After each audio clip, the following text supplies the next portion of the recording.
So we get through, we were put on the safe list, and we had a moment of okay, and we took a breath. And now it's when the real work begins. Now is when we sort of see and imagine what we're going to be for the future. And so, that's the work we're doing now. So let's think about it. I don't want to dwell on the past as much as I sort of go with what are we going to do from this point forward? What relationships are we going to build? So with that, I would like to thank you. I am going to turn it over to Mike Steffen, the Vice President of Government Relations at Penn State, to say a few words. I'm going to turn the microphone this way. Thank you, Corey. As mentioned, I'm Mike Steffen. I'm Vice President of Government and Community Relations for the university. For multiple reasons, I've become part of these conversations. Most notably, one of my roles right now at the university is to co-lead, in fact, what is to become and what is to happen at the campuses that are closing. So I've spent a considerable amount of time traveling the Commonwealth with my co-lead, Vice President for the Commonwealth campuses, Renata Engel, traveling the state and having the very hard and real conversations of what's to come next. But as we've been spending time on the road doing those conversations, we've also recognized and acknowledged we really need to start investing time at all of the campuses that are remaining, and how we can work with communities and elected officials around the campuses to identify ways not only for campuses to continue just to survive, but also to thrive. And so, I really view my role in these meetings as much as an opportunity to listen and take notes and take back to the rest of the leadership team at the university so that we can continue to try to think strategically about what does it mean to invest in campuses, not just in dollars, but in time and in talents, and how do we ensure that this isn't just a step one, right? Like, we want to ensure that these campuses continue for the long term. And that means a collective amount of support from, as mentioned, our elected officials in Harrisburg and in the county and locally, right? And it also means from University Park. And so that's really my goal, is to really try to initiate those conversations now across the Commonwealth. Myself, I'm a product of a Commonwealth campus. So I certainly come into this with the understanding of the value of the Commonwealth campuses themselves and what it means in terms of access and affordability for students to get into Penn State and to graduate from Penn State. So with that, thank you for including me and for the opportunity, but I really look forward to hearing the thoughts and comments and ideas from everyone else. Thank you, Corey, for allowing us here today, and Mike for traveling to join us. Not just to thrive, not just to survive, but to thrive. I'm going to quote that a lot. I like that. And, as I was walking here from the car this morning, I just kept thinking what might have been. And I agree, Corey, let's not focus on the past. Let's focus on the future. We know that this community has joined together to save this campus, but our work isn't done, far from it. So today we brought together students, the entire legislative team, university leadership, educators, students, businesses, community leaders to discuss how this campus can grow and grow and grow for many decades in the future. I'm extraordinarily pleased that Penn State has decided to continue its investment here, but it needs our help. Penn State Schuylkill can indeed thrive for decades to come, serving more and more students, further contributing to the economic growth of this region. I firmly believe that. And so, in order to get this program started, let me begin with my colleague to my right, who represents this campus here in the State House, Representative Tim Twardzik. Thank you, Senator. Welcome, everyone. It's great to see so many community members, educators, business leaders, and university representatives here today. Earlier this year, our community came together to ensure that Penn State Schuylkill would remain open, a campus that has been vital to our community and our region for decades. Its growth in enrollment, innovative programs, and the new nursing program have strengthened our local workforce and provided critical opportunities for students to pursue their dreams close to home. Today, we are looking forward. By working together, we can keep this campus better, serving our growth in enrollment and expanding our course offerings, and ensuring that Penn State Schuylkill thrives for decades to come. That's the word today, thrive. By working together, we can help this campus serve more students, support local employers, and strengthen the economic growth in this region. I look forward to a productive discussion, hearing your ideas on a bright future for Penn State Schuylkill. Thank you. Thanks, Tim. As I mentioned, we are joined by the entire delegation, Representative Watrow, Representative Stair, Representative Barton, and our goal today is the same, to see what we can do by working together to build a better future for Penn State Schuylkill. Representative Watrow and I had a similar meeting just a few weeks ago up at Penn State Hazleton with very good results, and so I'm really looking forward to today. I also want to thank all three of our county commissioners. Commissioner Pedora, I understand, is going to be joining us. Commissioner Hetherington is here. Commissioner Hess is here.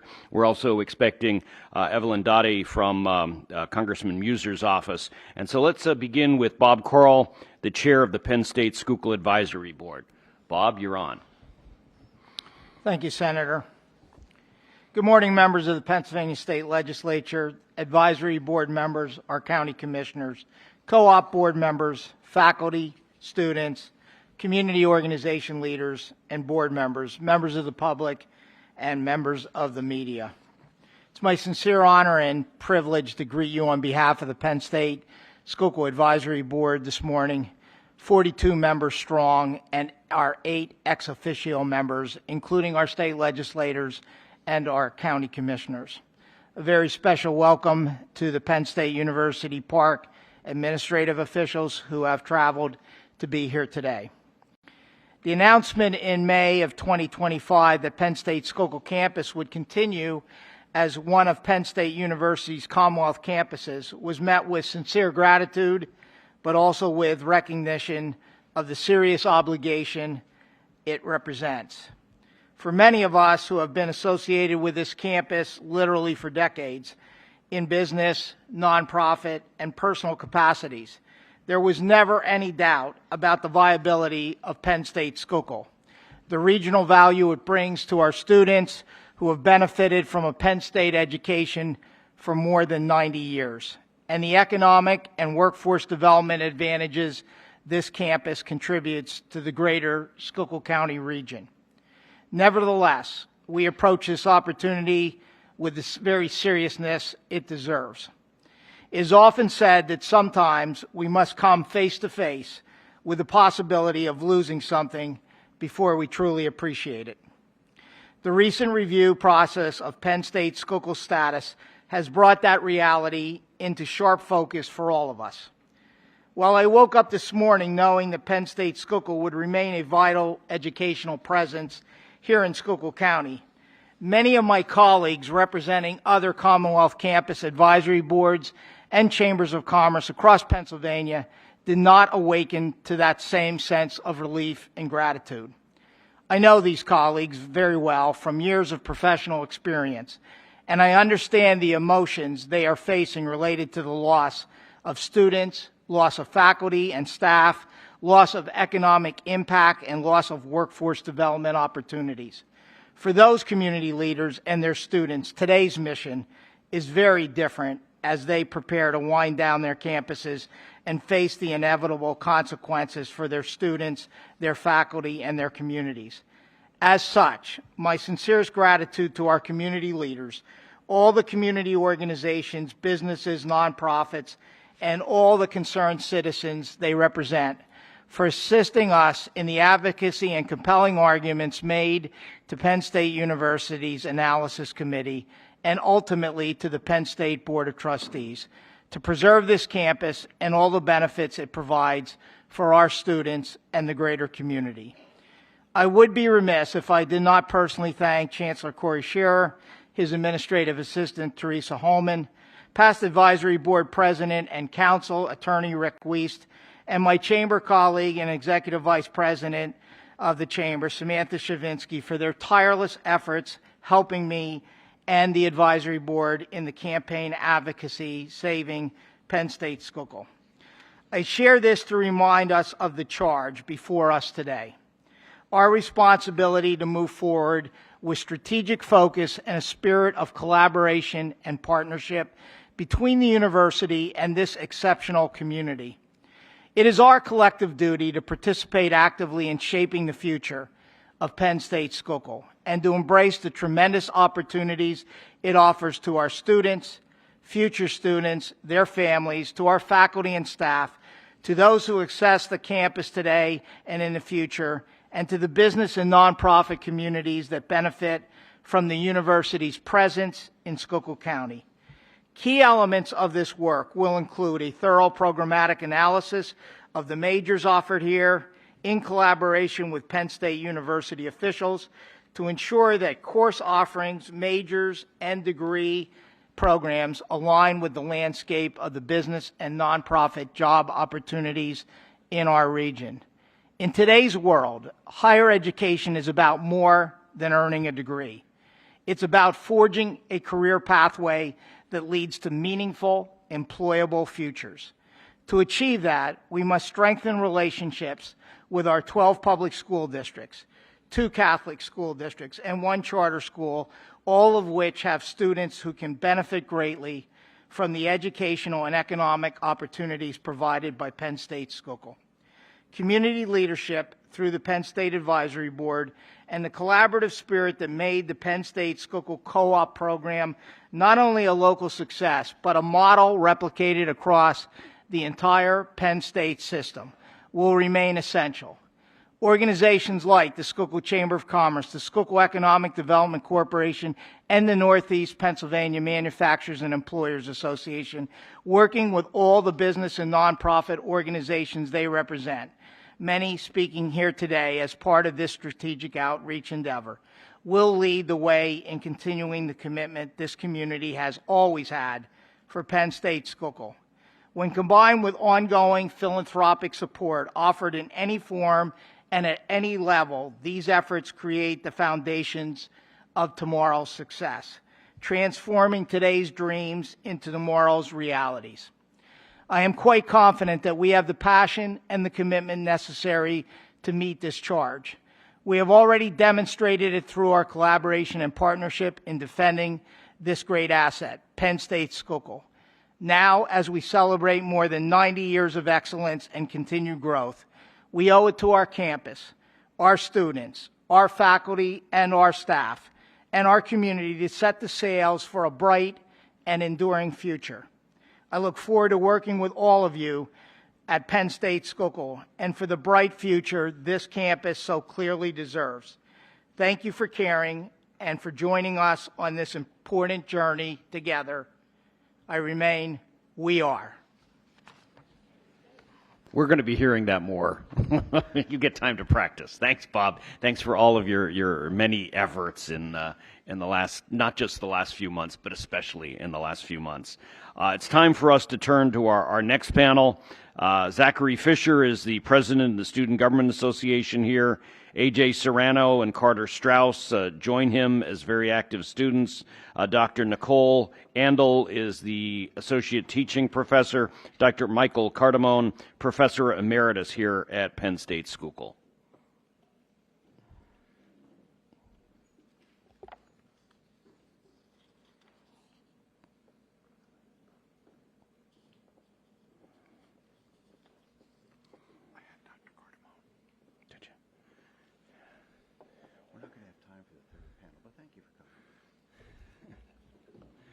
And then, Zach, you were on first, so Sorry,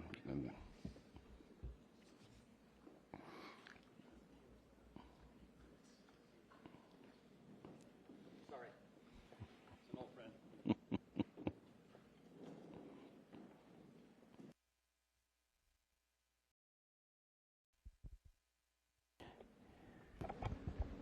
All right, thank you all for allowing me to be up here and talk. So good morning, everyone. My name is Zach Fisher, and I'm proud to serve as president of the Penn State Schuylkill Student Government. I am a senior cybersecurity major, and I'm also a first-generation college student from right here in Schuylkill County, graduating from Blue Mountain High School. When I first came to Penn State Schuylkill, I didn't fully understand how a small campus could have such a big impact. But it didn't take long for me to see what made this place special. It is the connections we form the personal support we receive from our professors, and the way our campus truly can feel like family. It's reasons like this that I have dedicated so much of myself to this place and the betterment of it, even for when I'm gone. Earlier this year, we learned our campus might be closing. It was one of the hardest moments we faced as students. But I think it also showed how strong this community really is. Students, faculty, alumni, local leaders, like the ones here today, came together to fight for Penn State Schuylkill. The facts show that Penn State Schuylkill isn't just surviving, but we are a pillar in the education of hundreds of students, and the university would be worse off without us. We are still standing, and we are stronger than ever, not just by sitting and hoping for change, but actively working to create it. And now that we've been given this opportunity to continue, we are determined to prove that this campus has a bright future, one that is built on progress, community, partnership, and student success. We're not only just fighting to stay open anymore, we're fighting to grow. As SGA president, I have the privilege to work with a dedicated team of student leaders who care deeply about just that. Over the past year, we focused on strengthening student engagement, promoting campus pride, and building partnerships and collaborations that extend beyond the classroom. We've already seen that focus turn into real progress goals, so I'd like to share those with you now. One of the things I'm most proud of this year is how SGA is focused on student-oriented goals and projects that make everyday campus life more enjoyable and connected for students. So a great example of this, you probably saw it when you walked in, is the new game room we recently opened. This project started from student feedback. People wanted a space where they could unwind between classes, build friendships, and take care of their mental health through social connection and relaxation. We worked with campus administration and facilities, and SGA helped plan and design these spaces, secure funding, and gathered input from students on what they wanted to see. So we got ping pong tables, pool tables, comfortable seating, all things like that. The result, a welcoming student-centered space that has already become one of the most popular places on campus to go. But more than that, the game room represents what we're trying to build at Penn State Schuylkill, a sense of belonging. It's not just about having a place to relax. It's about giving students opportunities to connect, to get involved, and to take part in what our campus does best, creating community. This project is just the beginning. We're using the same student-driven approach for other initiatives, such as working closely with clubs and organizations on campus to strengthen student involvement and unity. Every idea starts with listening to students and asking, what do you need to feel supported here? We also tried some initiatives to engage community and campus pride. So this semester we've been encouraging all of our clubs and organizations to get involved in community service around Schuylkill County. Students have been helping at local events, joining cleanup projects, participating in donation drives, some that we sponsor here on campus. These activities help us give back to the towns that support our campus and show that Penn State Schuylkill students care more than just about the classes. We care about our community as well. It's a great way for students to build leadership skills, and it kind of gives us some pride of being part of Penn State Schuylkill. Finally, we made it a priority for SGA to be part of the conversation about the future of our campus. When decisions are made about Penn State Schuylkill, we want student perspectives included. This year, we've been trying to get as many student representatives on as many committees as possible to be a part of these big campus decisions. We've also been meeting with student leaders from other Commonwealth campuses to share ideas on the direction we wish to see the Commonwealths go moving forward. On a personal note, this experience has taught me more than anything a textbook could. It's shown me what a real leadership role looks like, especially in a time like this, and showed me how to be a leader that can listen and that can serve and fight for the community. To our legislators and university leaders, I want to say thank you for the continuing to believe in us. To our students, thank you for your energy, your ideas, and your resilience in these times. And to everyone here today, please know that the future of Penn State Schuylkill isn't just about keeping campus open, it's about investing in the people who make it thrive. I think we still have some challenges ahead, but we also have determination, creativity, and heart. The students of Penn State Schuylkill and the Student Government Association are ready to keep working, to innovate, to lead, and to prove that small campuses can make big differences. Thank you. Thanks, Zach. AJ.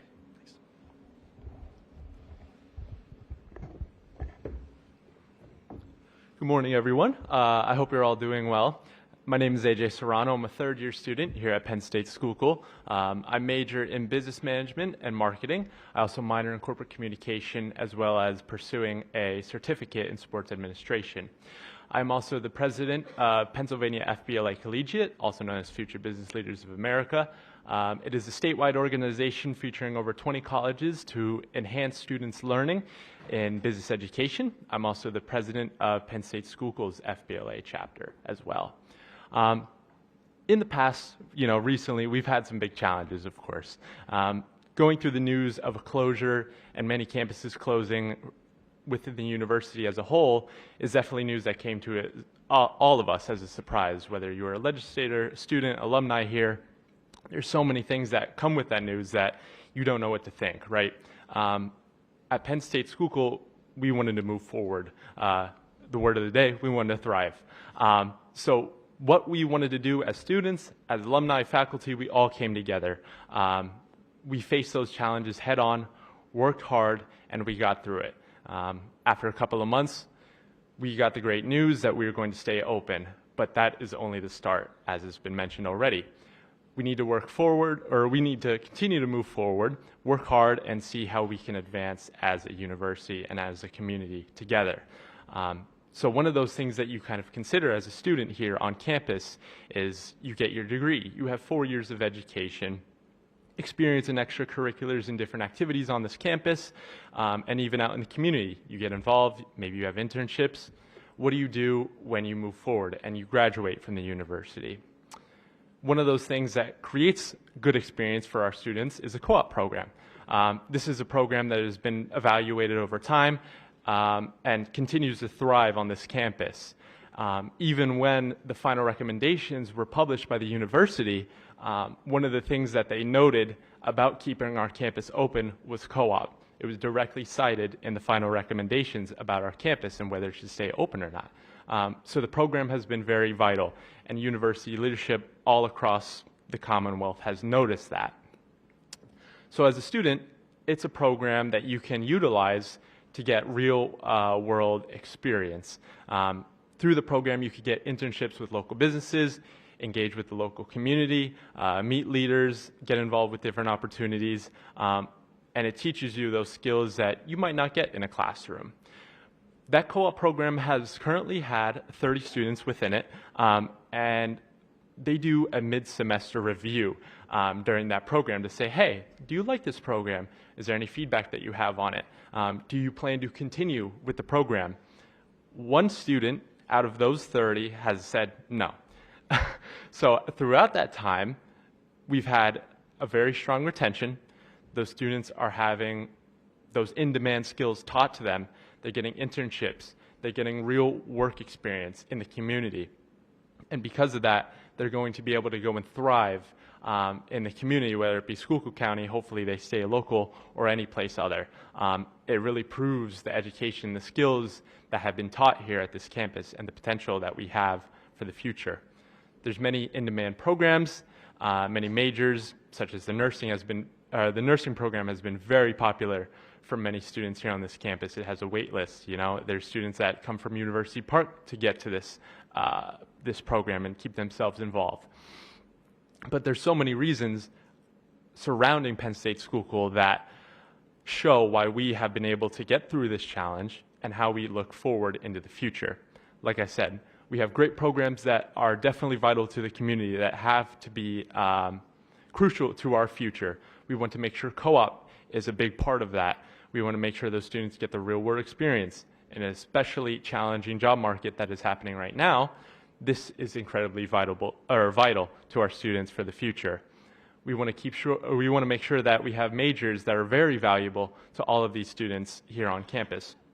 We have students that come from all across the state, most predominantly in the county, but we have students that come from all across the country, even outside of the country, that come here and they involve themselves with the programs and the extracurriculars that we have here.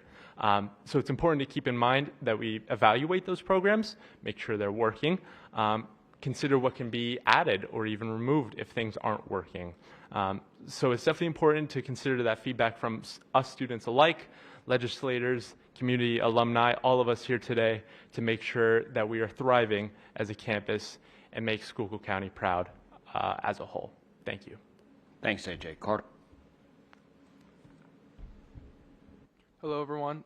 Hello, everyone. My name is Carter Strauss, and I'm a junior at Penn State Schuylkill pursuing a major in corporate communications.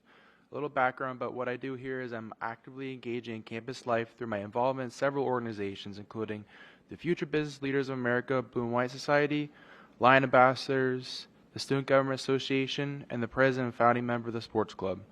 In addition, I'm employed part-time as an insurance representative at Williams Insurance Service located on Route 61 in Orksburg. Wow, we've been through a lot recently down here at Penn State Schuylkill and every other Penn State campus as well. First of all, I think it's truly incredible with the advocacy that was shown over the past couple of months, and following these efforts, Penn State Board of Trustees had decided to have Penn State Schuylkill campus remain open. I'd like to personally thank everyone for all the time and effort they have put into this movement. Now another group here forms to discuss how we can capitalize on the full potential of this campus now and in the future. I'd like to mention that the Penn State Schuylkill campus is so much more than what people think it is. To follow this up, our campus is used a lot more than just to hold classes to give students a college education. On so many occasions, outside organizations use our campus to hold various events. On multiple occasions last year, organizations and programs are invited to campus for numerous different meetings. To add to this, the Penn State Schuylkill Co-op Consortium does a lot to help students like myself thrive in a college setting. There are various events they hold throughout the year to get college students ready for employment. These include 2 career fairs held in the gym every year, events like a past business etiquette dinner, and other events that they sponsor throughout the year. To show the results that the consortium does for our students, you could read articles that Penn State Schuylkill releases named Co-op Stories, which are about students' internships and experiences they had at them. Co-op is also led through a class which students are able to take to gain the skills and knowledge to thrive in the next step of life. Co-op has benefited my career so far as I met my employer at a career fair during my freshman year. I use the skills I learned through the class and gained through the countless sponsored events pretty much every day. There are not many people who can say at 19 years old they have an insurance license and work at an insurance agency part-time while going to college. I really think that the word should get out there more about the co-op program and these co-op stories. I feel like they get a great amount of feedback and a good reception overall. But I feel like we could expand on where these media pieces go and should be sent to local newspapers so they can implement these into stories and to spread the message even more and further. I have a lot of good friends who go to different Penn State campuses and different universities altogether, and they are always amazed at the stories I told them throughout my adventures I had through internships and other opportunities I had as early as my freshman year. I feel that if these stories and testimonies could branch out even further, it could expand this program and the campus as a whole. There are also countless other uses for our campus which I feel should be utilized. A popular program through the Penn State system is a 2+2, where students can complete their first 2 years at a Penn State branch campus, such as ours, and transfer to another campus to finish their degree. While a good number of people utilize this tool to transfer to University Park or another location to attend classes, a good number of students would rather stay here if another major was added to the curriculum. In fact, numerous students that I talked to have changed their major so they get to stay here to complete their full bachelor's degree because they like the campus environment that much. A related field that I typically hear people needing to transfer campuses for, and one which would be very popular here, would be in the engineering realm. If this were a degree offered here, I bet we'd have a lot more enrollment and a lot more activity here through engineering-related job fields. There's a lot more potential, a lot more that I could talk about, but I wouldn't want to take time away from any other people. I will say that I implore people in this room who already do a lot of advocating for our campus to take a tour of the campus and see everything special about it through missions and our Lion Ambassador tours. There are a lot of elements of this campus that have been recently renovated and changed from the last time you may have toured or been on campus.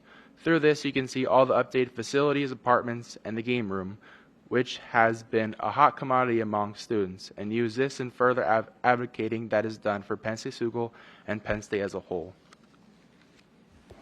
Thanks, Carter. Dr. Handel.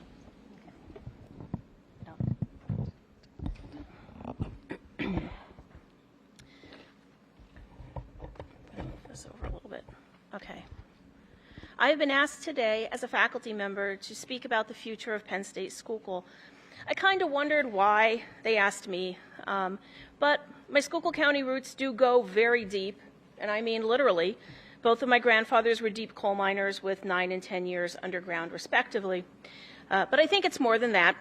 Last year was a very difficult year for Penn State Schuylkill faculty, and many of us felt angry, confused, sad when Schuylkill appeared on the closure list. I myself was furious.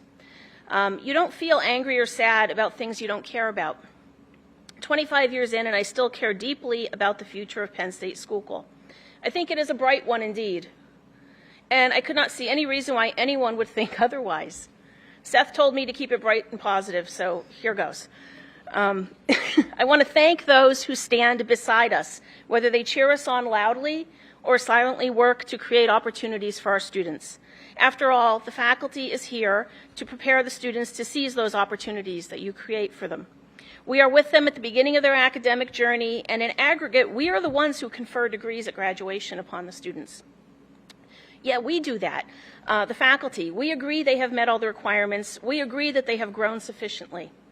At graduation, we listen to the chosen student speaker tell us about their journey, but at Schuylkill, the faculty know a lot more stories about the students walking across the stage. And there are a lot of triumphs in those stories. For the faculty, those represent our reason for teaching here at Penn State Schuylkill. Our campus is the stately buildings, the beautiful trees, those really comfortable hammocks right next to this building. But our campus is, more importantly, all of the people who pull into the parking lots all day long because they want to build knowledge and skills together. Our campus is a student coming to office hours to shoot the breeze and tell you their desire to start a business in our community and ask, can you look at my business plan? This actually happened last week for me. And our campus has a depth of faculty where I can say, sure, I used to do this with tech startups in Pittsburgh. I'll look at it, but I also want you to go see Angie and Lisa or Gina to talk about other business concerns. And hey, you also should go to career services and those business seminars for Schuylkill students on campus. Our campus is collegiality and connection. Sitting in the cheap seats in my own Art of Christmas course, while guest lecturer Dr. Aron talks about misrule during Christmas and Calvin's theory that people will do bad things if left to their own devices, I had a student hand me his phone with the name of a Chinese philosopher who also came to the same conclusion hundreds of years ago. The people who come to Penn State Schuylkill create and sustain our campus through elegant, lasting human connections across time and space and culture. Our campus, therefore, is every infinitesimal connection, every flash of energy across a synapse that our faculty causes in a student. Those connections move across the world in ways we cannot imagine or ever will know. We, each and every one of us, the Schuylkill faculty, are grateful for each and every one of you, be you student, friend, supporter, politician, staff, business leader, donor, or administrator, who continues to create the future of Penn State Schuylkill. When Seth asked me if I would speak from the faculty perspective, I had a hard time figuring out what I would say because what we do as a faculty is always very future-focused. This year, I received recognition of 25 years of service to Penn State Schuylkill, including this 25. Okay, yeah, and a nice chair. I have been threatening Dr. Scheer that I'm going to get a gold chain and wear it around my neck to faculty meetings like Flavor Flav, the rapper. It's a very tangible reminder of how much time I have spent growing Penn State Schuylkill. Some of our faculty have larger numbers than I do. Some have been emeritus, and others have smaller numbers.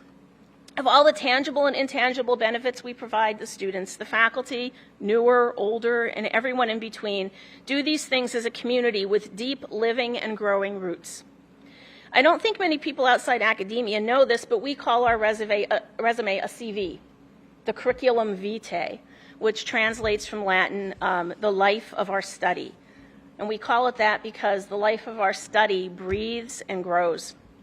Fields also often maintain genealogies, professor family trees, showing how we nurture and maintain and pass on that study for future generations. In the coming year, Penn State Schuylkill will be adding quite a large number of new faculty. And while it can be burdensome to sit on the committees, the current faculty will do it and choose the future teachers and researchers of Penn State Schuylkill. We hope the new members of our academic family will add to our community and grow it all the ways that it needs by asking the big questions, helping to solve problems, and developing a student body ready to take on the challenges of the ever-evolving workplaces in Schuylkill County, Pennsylvania, and beyond. Thank you very much, Dr. Ketterman. Hi. Thank you, Senator Argel and Representative Stair, Watrow, Swarzik, and Barton for housing this roundtable discussion on the future of Penn State Schuylkill. Having been a part of this university in various administrative and faculty positions for more than half a century, I often advise my students to establish what we need to know and what we want to find out whenever we are presented with a challenge. I'm looking specifically at Commissioner Hetherington as one of my former students. What we know is that our campus is successful and has been successful. What we want to find out is how to continue our success in this changing higher education environment. The evidence to support our claim of success is simply that we have survived the administrative plan of campus reduction and have been found ready for future university evolution. The basic reason for this success is that we provide relevant, university quality programs at affordable costs. The challenge we face is to continue providing relevant programs our students and community need while remaining affordable. We arrived at this point starting in 1934 with the establishment of Penn State Pottsville Undergraduate Center. 3 decades later, when President Eric Walker created the Commonwealth Campus System, we became Penn State Schuylkill Campus. In 1963, we accepted inclusion in Walker's concept of being one university geographically dispersed. In the late 1960s, Schuylkill County sold this 42-acre site of the former county almshouse, buildings and land, to the university for the sum of $1.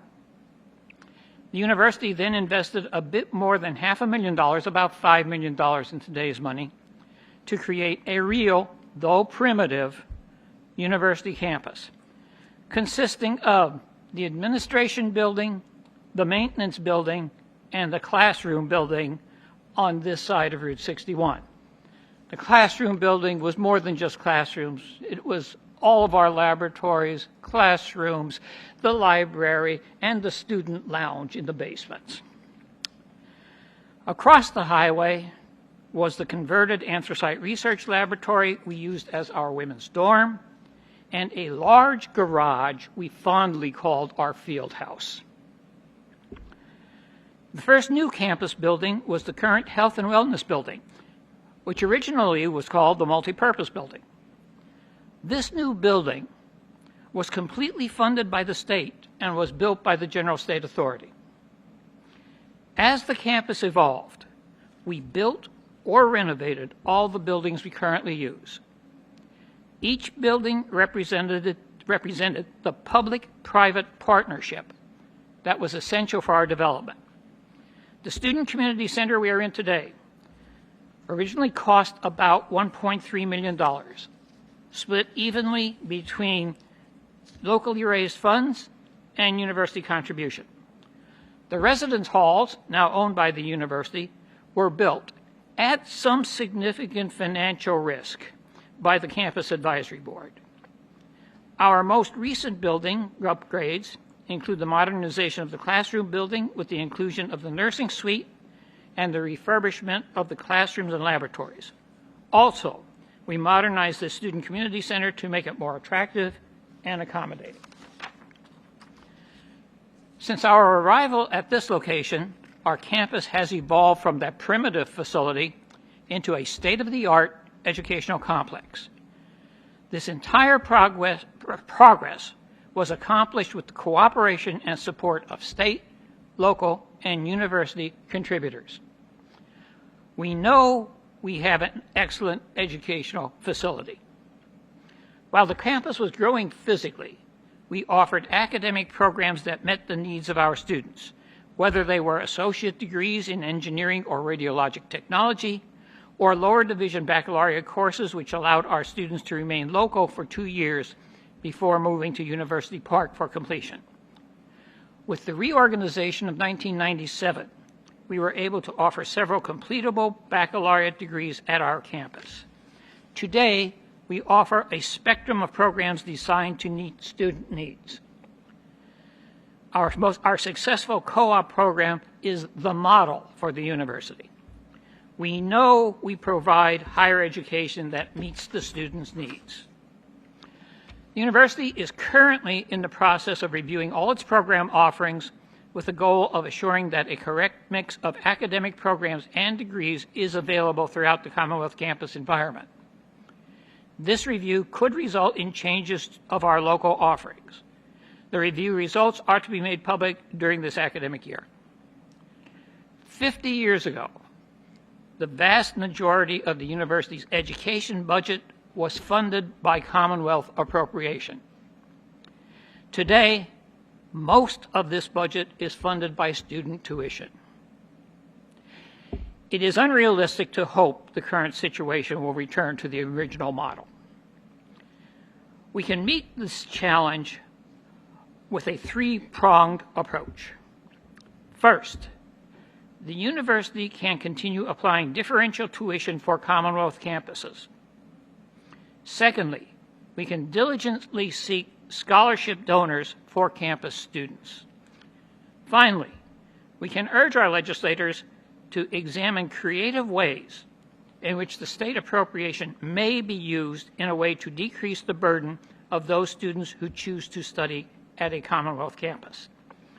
If we can do these things, we will successfully continue providing our local community with quality, affordable higher education as the university evolves and moves forward.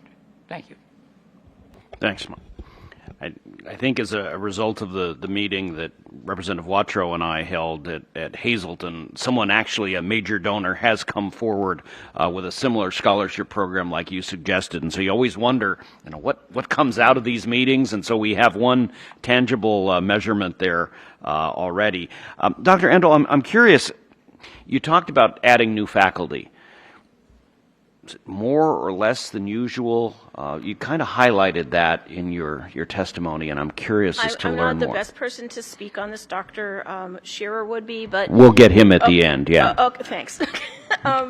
We lost some faculty to retirement. We just had some normal turnovers, but it all came at one time.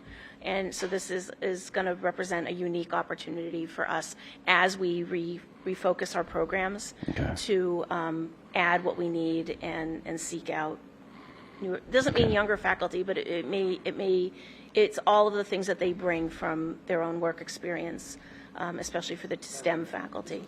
Please. I guess, Corey, there were 7 positions open, right? Microphone. It's 7. Yeah, turn your button on, Mike. Mike. Yeah, this was discussed at the advisory board meeting. There were 7 positions open due to retirement. Some folks, when they saw the closure, they decided to jump somewhere else. When we talked to Corey, he said he'd been authorized to fill all 7 positions, right? No, not at all. That's good news. I'm just final question. I'm rushing because we don't have a lot of time for questions in this format. But when I had Zach's job a long time ago as the president of the student assembly at Lycoming College, Lycoming was right in the middle of the city of Williamsport. But we used to talk about the fact that there was somewhat of a division between the campus and the rest of the city. Representative Watrow and I heard that a lot up in Hazleton, that the city and the people in the city don't sometimes have a lot of contact with the university up on the hill in Hazleton. Is that an issue here at all? So I haven't heard if it's an issue, but it is something I'm trying to address and make sure it isn't an issue. One of my biggest things this year is to make sure that, we're a very community-based campus, and I really want to make sure that people, while they're here, engage in the community that we have.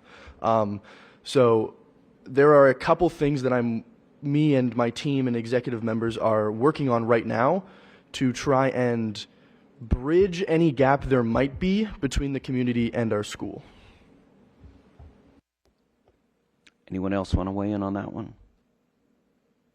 I will add that faculty, staff, students have been working together for a kind of culminating conference at the end of the year. Typically, we have conferences throughout the year, but this is something that we want to have at the but as a campus, it's called the Schuylkill Experience Exchange. This is a conference at the very end of the year that encompasses all clubs, any sort of research and other work that students have done as a whole, almost as like an encompassing kind of viewpoint instead of having them kind of dotted throughout the year. And this is something that we also want to use as an opportunity to bridge any sort of gap that there may be within the community. This will be open, hopefully, I believe, I don't want to be quoted on that, but I believe it would be open to local community to see what students are doing, to see how they're getting involved with clubs in the community and any sort of service they're doing there, what research they're doing in the classroom. And that's one of the big initiatives that we're trying to have and hope that's it's successful in its inaugural opening. I'd like to add to that too. There's definitely a lot of events that happen here on campus where people can attend, bring their families to, such as safe trick-or-treating last week. Big turnout for that, and there are definitely a lot of events through clubs or just the campus all together that we try to get local community involved in, and it works to a good portion too. And there's definitely a lot of people who do come on campus for certain meetings for organizations too. And even when we look at like the sports activities, like the basketball games, all the sports games, a lot of community members do go to that too. It's definitely like a work in progress, like Zach said, getting more community involved at campus too. And I feel like a lot of the county should say to themselves, I should definitely step on school campus once in a while just to get a feel of the place. Because sometimes you talk to someone and they've been here years ago and they don't see everything updated too. Representative Twardzik and then Representative Barton. Thank you very much for the wonderful testimony. Dr. Shearer, you must be very proud of these students. They represent the university very well. Again, faculty, you guys care, and that's what really makes this an important part of our community. So thank you so much for talking and telling us a good story, and we are certainly going to thrive. Jamie. Thank you, Dr. Cardamone. I appreciate the walk down memory lane with this campus as I lived it with you. I came here because of came to Schuylkill County because my father had a job here, and through that, Dr. Andel, I have the rocking chair. I don't have the 25, but my father's rocking chair I have, and I have three kind of lightning round questions for Zach, AJ, and Carter. Zach, you spoke about instead of fighting for your life, we're fighting to grow now, and what comes with that is growing pains. And specifically, you spoke about best practices from other Commonwealth campuses. Have you heard any? Have you actually received something from another campus? Thought, wow, what a great idea! We should be doing that because it's something that businesses do all the time. So, yeah, we actually meet once a month with all the Commonwealth campuses all over, and we always exchange ideas, and we always try to make a policy that goes and extends to all the Commonwealth campuses for the whole university. So instead of, I guess, we share things, but then we put them all together to make sure it's standardized across the Commonwealth.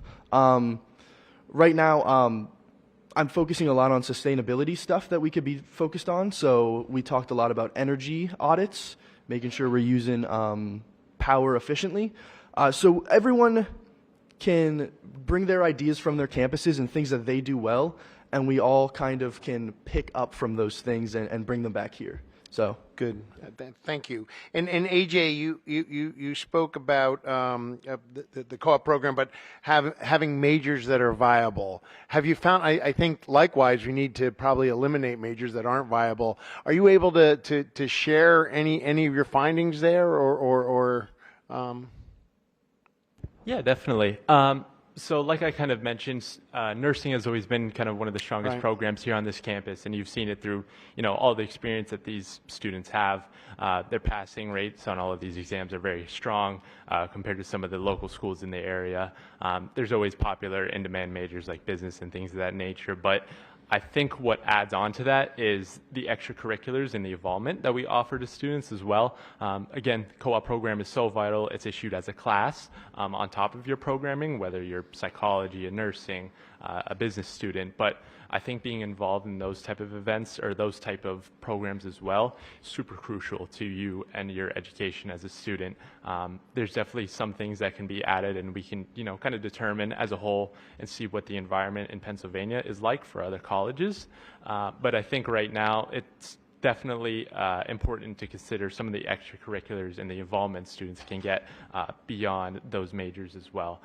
That review is definitely done by the university, and Right. as mentioned, to be coming out this academic year as well.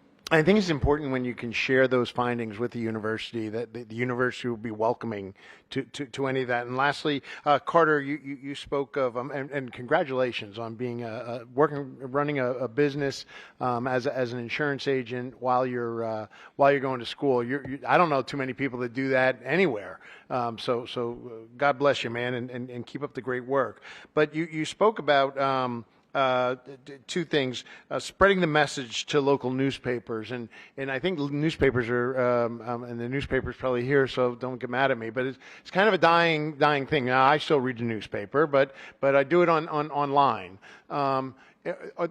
I think one thing that we would look to your generation from are other ways that we can social media, different opportunities for us to spread that word as well.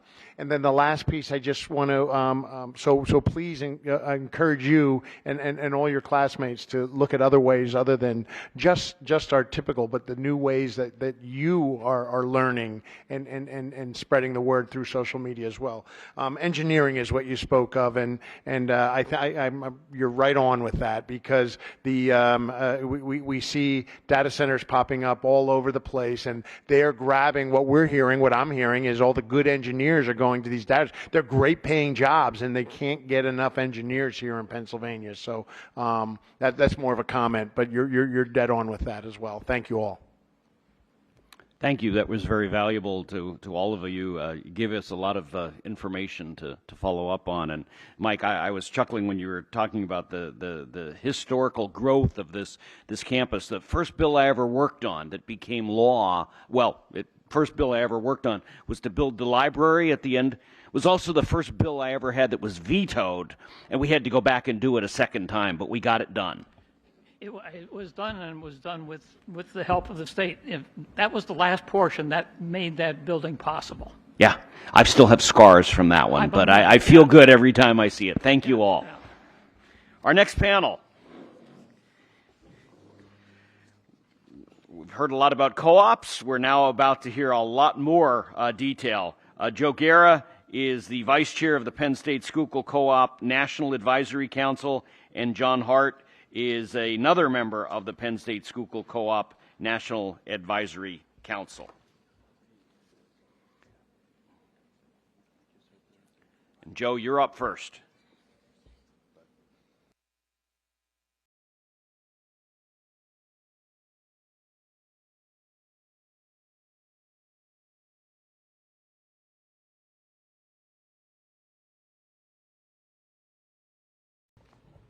Good morning, everyone. Good morning, everyone. How's that? Is that better? Thank you, Senator Argel, and thank you, representatives, for being here today. Tim, Notre Dame, did you wear your ring today? Okay. Well, we're going to buy your coach at the end of January. He's about to get hit by lightning. It. No. And commissioners, thanks for being here. I attended this campus for 2 years back in the late 70s, majoring in engineering. Then transferred to University Park, where I completed my bachelor's and master's in electrical engineering. On to IBM for 33 years, where I worked in a lot of different functional capacities, engineering, corporate management, new product announcement, sales, marketing, and the job that I had the last 15 years was corporate market planning and strategy. I was the guy for the mainframe server division. I was the go-to guy for all the planning and strategy. So today I'm going to talk about my favorite word, STEM. We all heard it. We all know what it stands for: science, technology, engineering, and math. I like to say the M stands for medicine, the bigger umbrella. But no matter what, one thing that I've learned from many years at IBM, probably getting the hell kicked out of me from my executives that I worked under, was to always think bigger, broader, and bolder. So today I'm going to give you some ideas on STEM programs. Some of these ideas are based on current programs that are here now, and some ideas on how to enhance them and broaden them.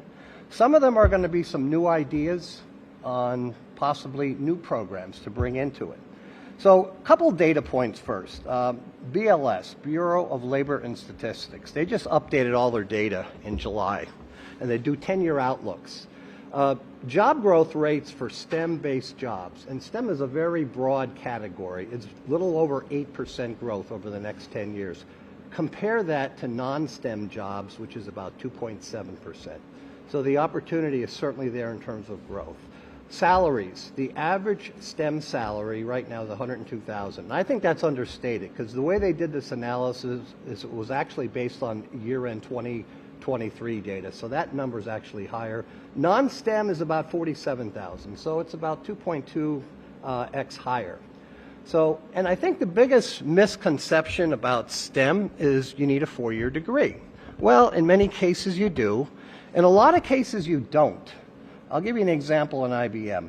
When you're dealing with research and development facets of the business, and this applies to a lot of businesses, you have PhD and master's degree level people that are in research and development. When you get into manufacturing, you see a lot more bachelor's degree and associate's degree people. Certainly when you get into field work, field engineering work, and we all know field engineers. It's called Verizon, it's called your cable company, it's called your utility company. Upstate New York, where I live, our version of PP&L is called Central Hudson Gas and Electric. Most of these folks out there right now are 2- and 4-year degree technologists that are climbing these poles. So it's all over the place in terms of opportunities. You don't need a 4-year degree in many cases to make a lot of good money. Today I'm going to talk about, quickly over the next 10 minutes, 2 broad categories of program considerations that make up STEM here at this campus. The first one I'll term as health and life sciences based. The second one I'll term as engineering and technology based. And within each of those, I'm going to talk about current programs and future programs. So let's start with health and life sciences and current programs. This campus boasts, and they should boast, a great 4-year nursing program and a great RadTech 2-year program. It's 100% job placement. I think everyone knows that that's here. A little bit about perspective of our, competition or co-opetition is what I like to call it, because there are other Penn State branch campuses.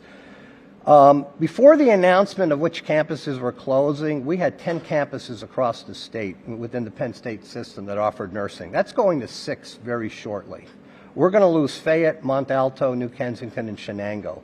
RadTech, anybody want to take a guess? 2 campuses, Greater Allegheny and this one. That's it for the whole state. So my question is, and again, this is outside looking in, can we expand these programs? I know any expansion can be a dirty word because it involves men, money, and minutes, but I really think a key challenge would be to look at expansion.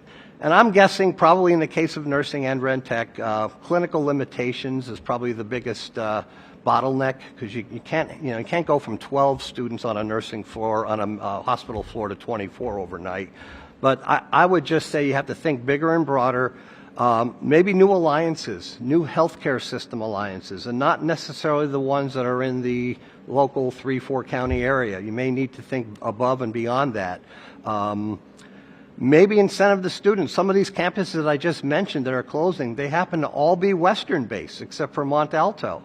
So there's going to be a deficit of nursing teaching out that way. So Maybe you do something where you do the first year or two here, and then you work up some deals with regional hospitals in the West, and you do something that's beneficial to the student to make them want to go there.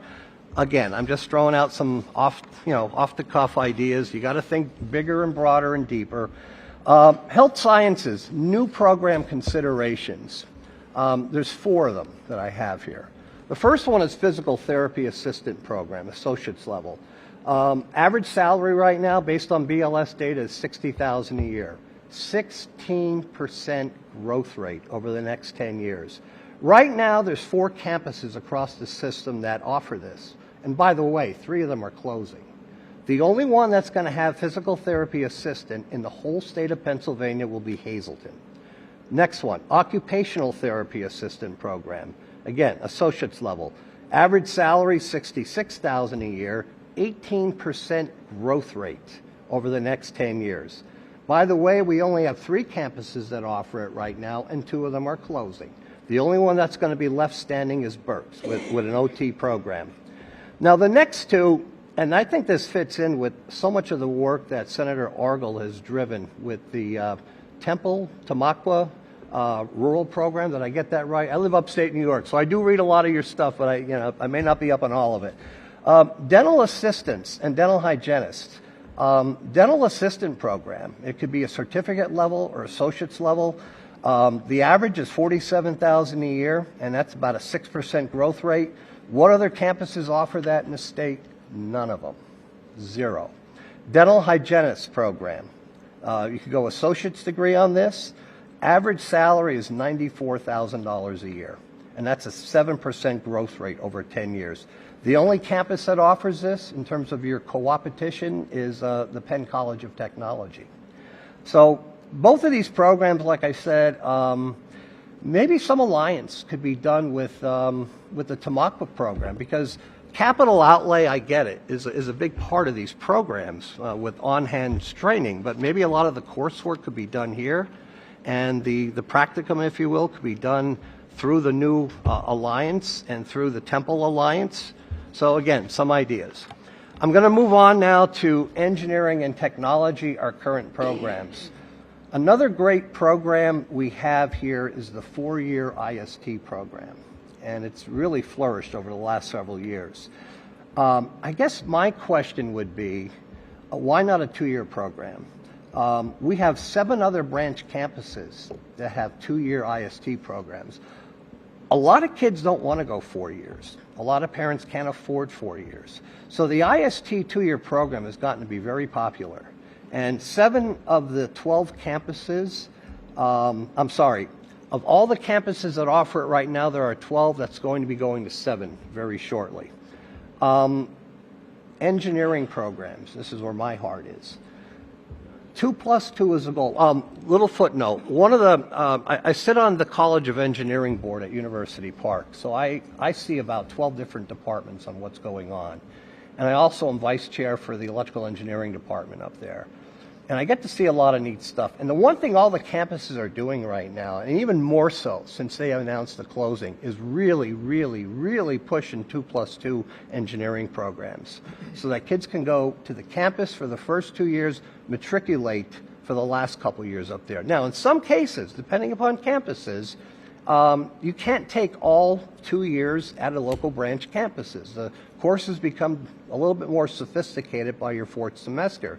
So I learned about the multi-campus registration that they have available throughout the Penn State system, and also digital learning cooperative, whereby you can basically take that particular class either via like a Zoom meeting, basically, delivery system.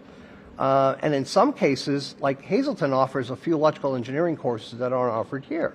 So and mechanical. So if they want to come here for 2 years, but they want to stay here, well, there's 1 or 2 courses they could take at Hazleton as part of the multi-campus registration system. And I quite frankly didn't know that until a couple weeks ago when I started putting this presentation together.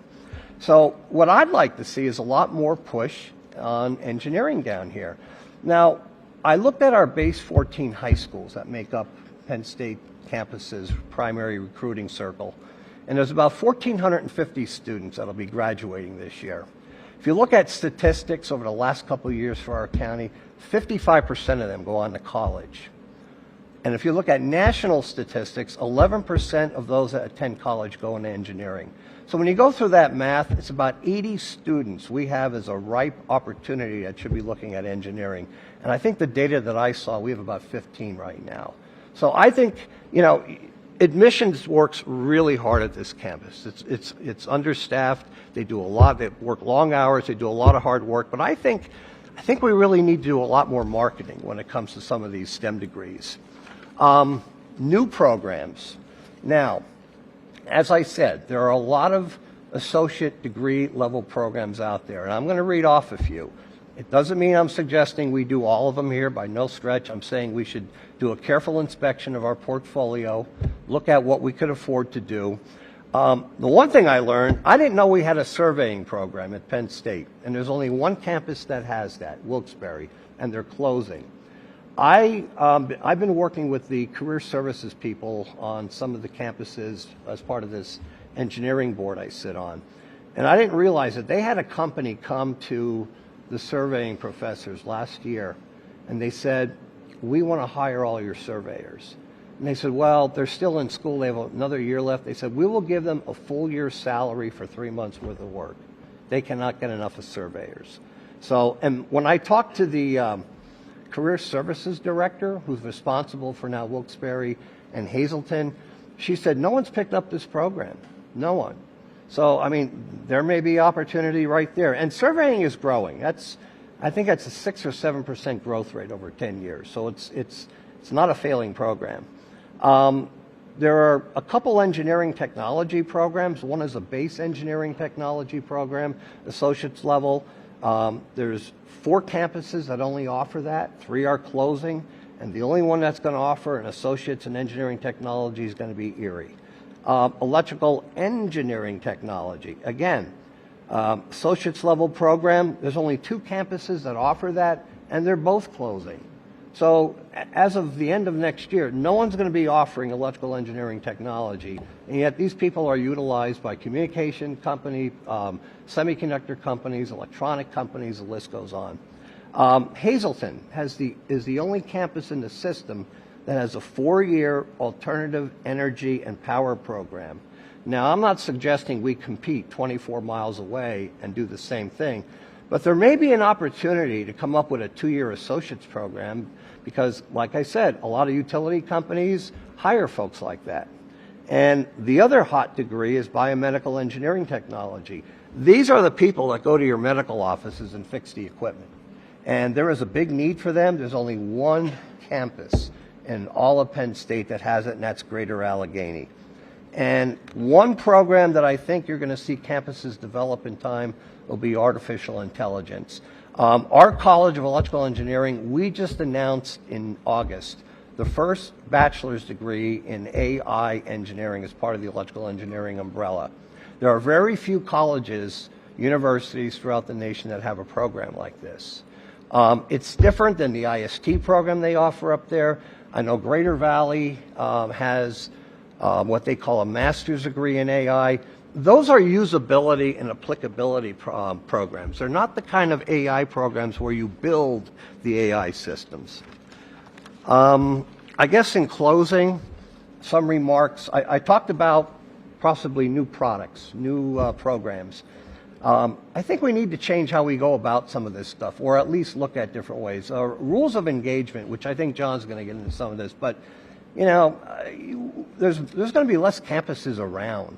So I think the reach we could have on doing other campuses or going into regions where other campuses are, because we have uniqueness with co-op, and if we do some of these other programs, we're going to have uniqueness again. So by definition, there should be no reason why rules of engagement shouldn't change. And last but not least, we got to remember who our marketing audience is. Our customers are our students and their parents and influencers. Okay, in case of STEM, these are the high school teachers that teach the math, the calculus, the chemistry, the physics, the nuclear science, etc. They're the influencers. The guidance counselors are the influencers. I don't know, maybe you do this already in a broader sense, but why wouldn't you want to have a yearly STEM event here in this auditorium where you invite from your 14 base high schools your key STEM teachers, the key high school level guidance counselors, and as we used to say in IBM, if you want to get something done, don't just invite the people to the meeting that have to do the work. Invite their boss. If you really want to get something done, invite their boss's boss. So inviting some of the high school principals and even the superintendents is not a terrible idea by any stretch. And I think it helps drive home what we're all about. So, and last but not least, I know when Patrick was here, he was very proud of, as he should have been, and I still have it, I didn't bring it with me today, the co-op brochure. I could see if we adopt some of these programs, in addition to selling the programs we do have, you should have a STEM brochure. STEM at Schuylkill and STEM plus co-op at Schuylkill. You'd be the only campus in the whole state that has two of them. You already have co-op, which no one else has. So I think we're off to a good start. And one last thing, when I was here in April, talking about our existence and future existence, I said with about 100% certainty that we would be around, and we are. I'll say with a high degree of certainty, we take some of these suggestions seriously, we will grow. We're at about 210, 215 freshmen a year, plus or minus. There's no reason why you can't add 70 to 100 people a year in a few years. And when you look at a 4-year cum total, you're talking 300-400 more students at this campus. So I think it's doable. So thank you.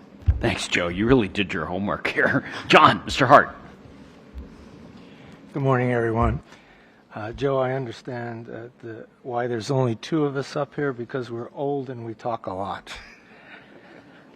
Before I address my three areas of concern and perhaps talk about some elephants in the room, it might be helpful to know a little bit more about me and explain the genesis behind some of my comments. I'm a St. Clair boy. I went here at Schuylkill for a year and a term before going up to University Park, where I received my bachelor's degree in medical technology. And upon graduation, I landed in the Lehigh Valley. I had 4 jobs in the Lehigh Valley and was able to spend my entire 45-year career down there. The last 33 of which I was Senior Vice President for Medical Operations at Lehigh Valley Health Network. Living in the Lehigh Valley, I did not abandon my Penn State roots and had the honor of serving on the Lehigh Valley Advisory Board for 13 years. I was chair of that board for 4 years. I was the chair of the board that had the responsibility for convincing University Park to give us money in 2008, a very difficult financial year, to give us millions of dollars to move our campus from Fogelsville down to Center Valley. They saw the light in that and gave us the money, and we have a very successful situation there now. Finally, my Schuylkill roots were reignited when LVHN merged with Schuylkill Regional Medical Center, and I inherited the McCluskey School of Nursing. My nurses did their basic sciences here in their first year, and during which I established a relationship with Darcy Medica, the then acting chancellor, and subsequently with Patrick Jones. And Patrick, out of the blue, called me up in 2019 and wanted to talk to me about something called the co-op program. I came into his office on 3 occasions. He asked me to get involved, and I was intrigued. And I did get involved to the point where I became the first chair of the co-op council for 3.5 years and remain on that council today. My first area of concern, I call it Welcome to the Brave New World, or This is the New Normal. I've had no less than 5 people that I respect, tell me that they would not close campuses, and specifically not close Schuylkill campus. Well, they had to, they did, and there will be ongoing and perhaps modified measures of performance to determine continued sustainability moving forward. While we can and should enjoy a temporary respite and enjoying the fact that we were not chosen to close. The worst thing that could happen, the worst outcome, is that we can believe in any way, shape, or form that this is the end, that we don't have to have regimentation and vigilance moving forward. I would suggest that academia has been shielded from this, as healthcare was up until about 15 years ago, when adoption of zero-based budgeting took place and we faced the realization of elimination of services that did not contribute to the core mission or the bottom line. By the way, healthcare was behind the banking industry by about 10 years.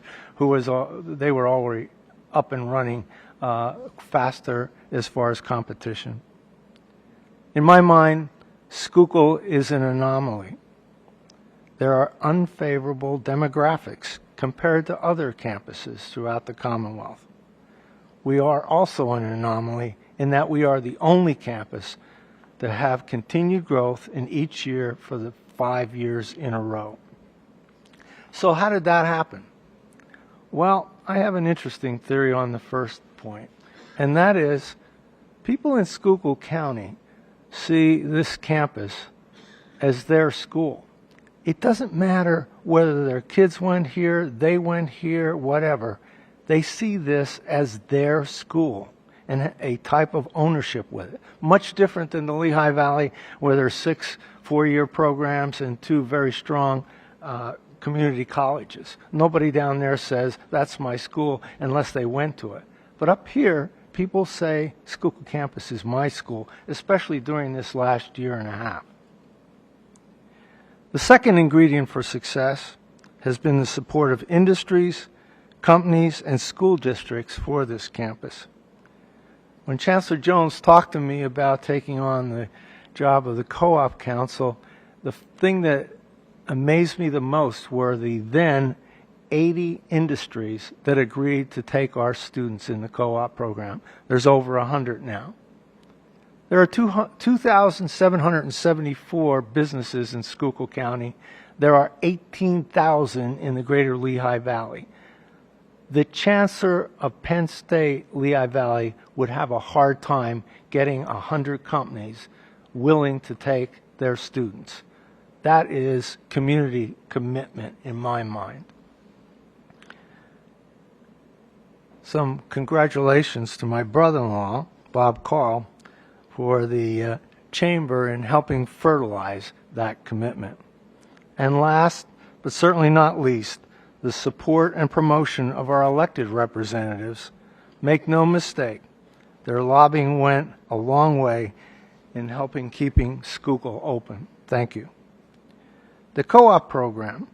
What curriculum track can have a success rate of almost 100% of our graduates getting jobs in their desired field? Previous to the exercise of getting our program going, we were asked as a co-op council to meet with the chancellors throughout the Commonwealth on Zoom meetings, trying to replicate the success we have here. And in some instances, they are moving forward. I would say they're going to have a tough road to hoe to meeting the success in chemistry that we have here at Schuylkill. But emulating us is a severe honor. My second area of concern, non-bachelor degree, or the more fashionable term, micro-credentialing. When I chaired the Penn State Lehigh Valley Advisory Board, I invited the faculty to come in once a year to talk to us, representatives of industries in the area, to tell them what we felt we needed as far as staff and the kinds of training that we anticipated. Yes, I told them about nursing, which is cyclical and we're always in need. However, there were new roles expanding in my particular industry with CNAs and technical partners, both non-degree situations. I was met with less than enthusiastic reception by the faculty, and there's reasons for that.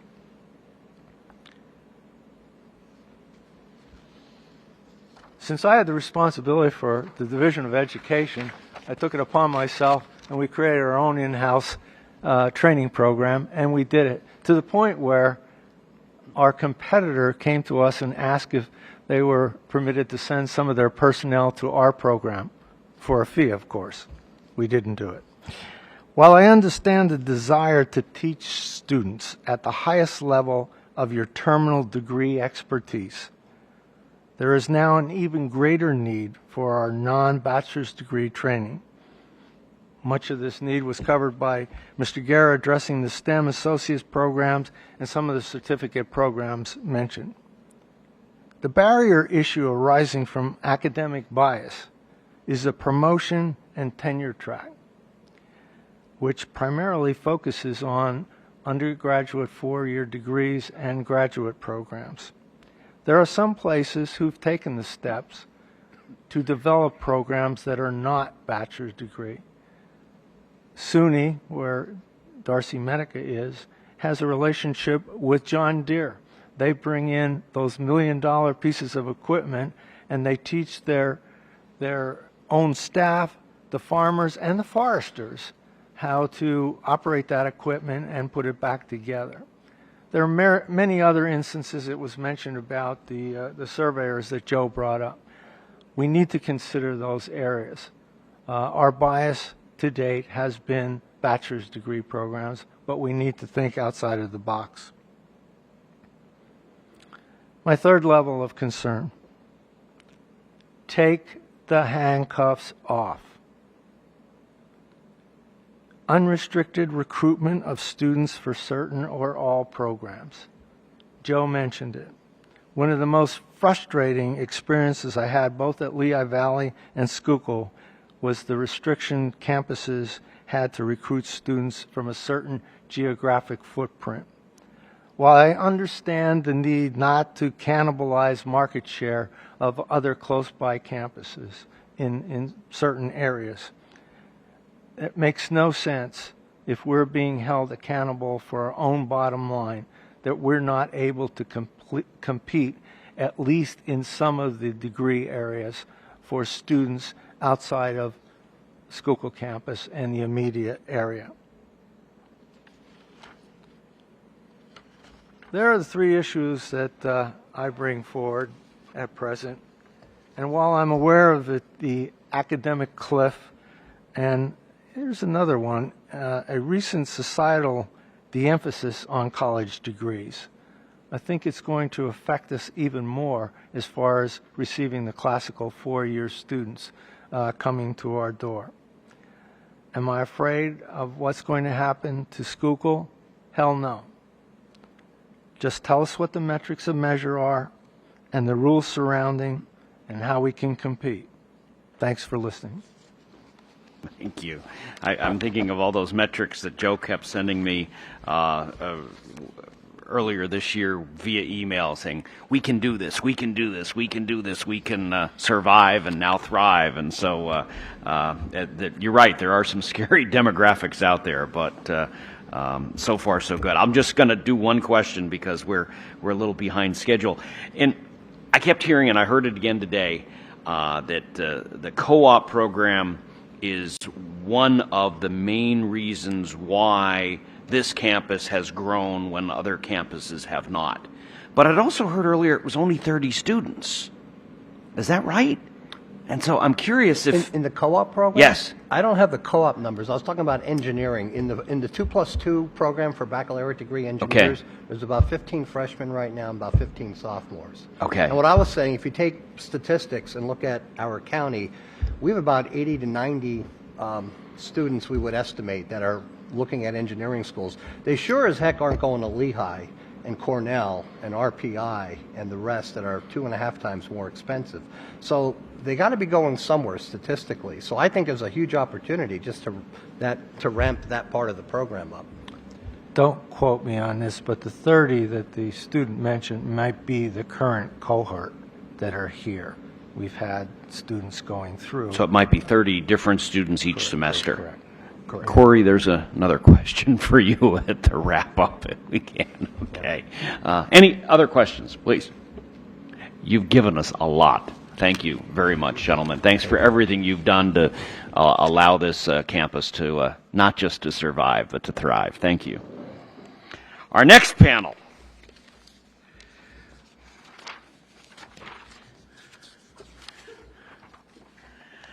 Samantha Shavinsky from the Chamber, Frank Zukas from SEDCO, Darlene Robbins from the Manufacturers and Employers Association, Micah Gursky from St. Luke's, Terry Purcell from Lehigh Valley Health Network, Sean Fitzpatrick from Schuylkill Haven School District. In the interest of time, I shortened all your titles. I hope you don't mind. Sam, would you like to begin?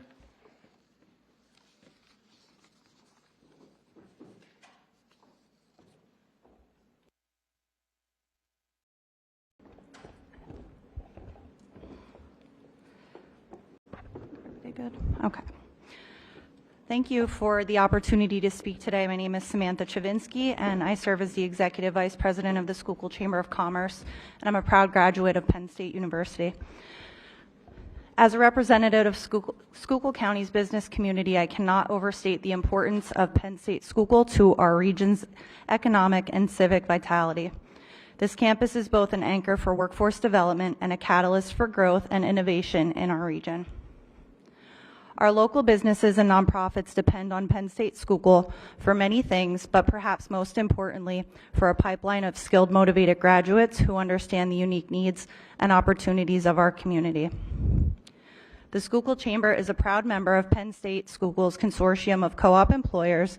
Through the co-op program, we've had the fortune to host many talented students as interns, and many of our member organizations do the same. These students bring energy, ideas, and perspective, and many go on to become valued employees, entrepreneurs, and community leaders. Some of our best and brightest professionals are proud Penn State Schuylkill graduates who choose to stay here because of the relationships and opportunities they built right here on this campus.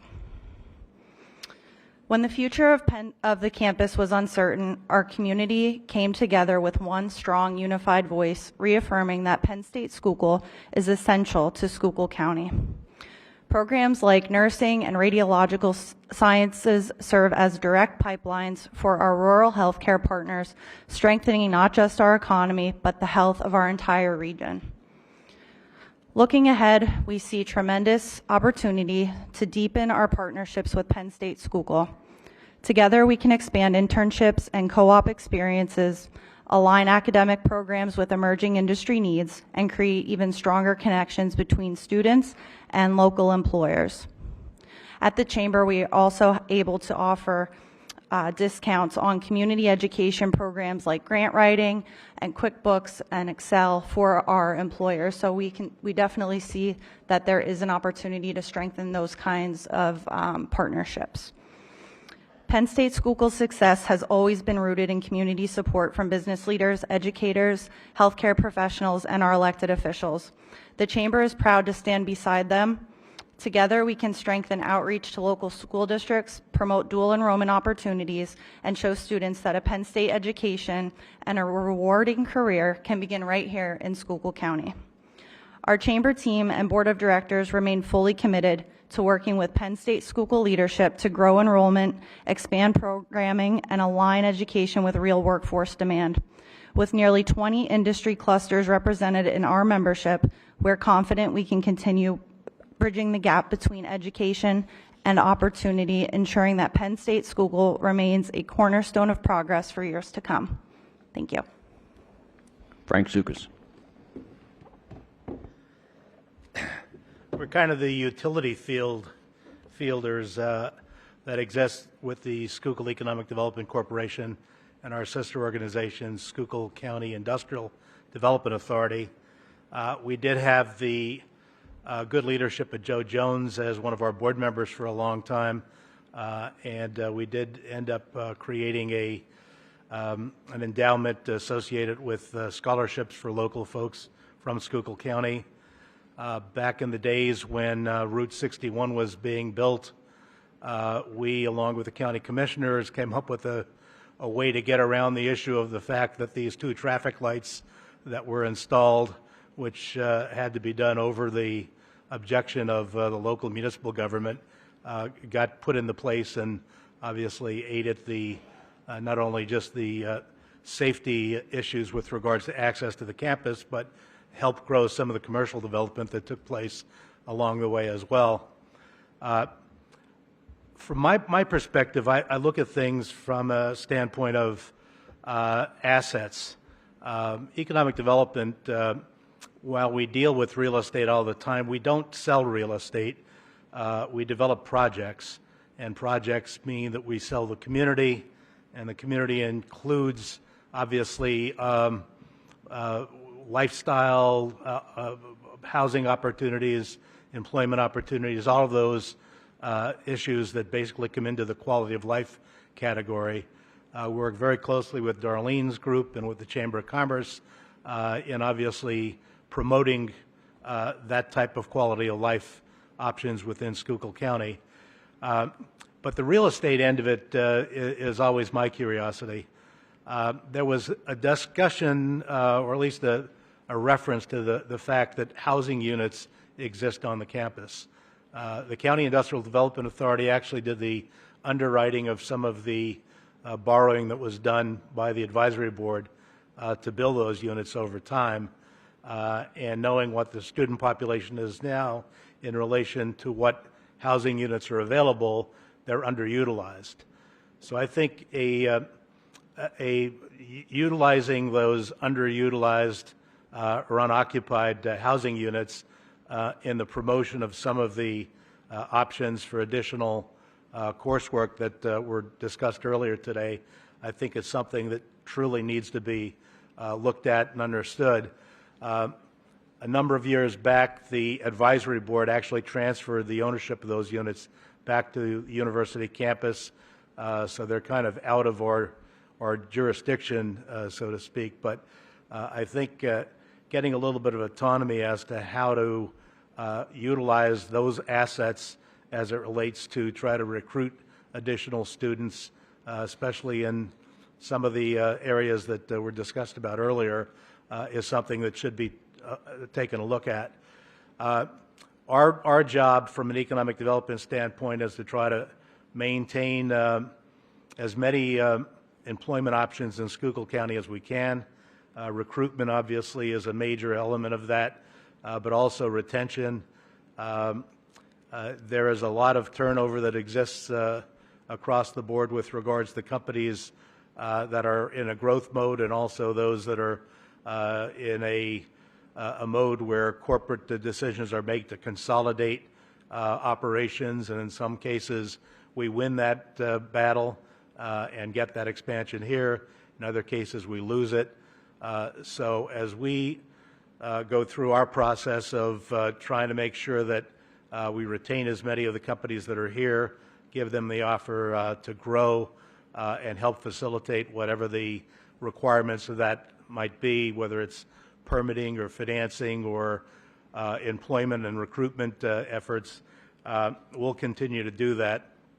But I think if we take a hard look at what the real estate assets, facility assets are of the campus, and make sure we incorporate those assets into the decision making associated with future coursework and future recruitment of students, I think that would be the wisest direction to go relative to the growth of the campus and making sure that 50 years from now we're still here.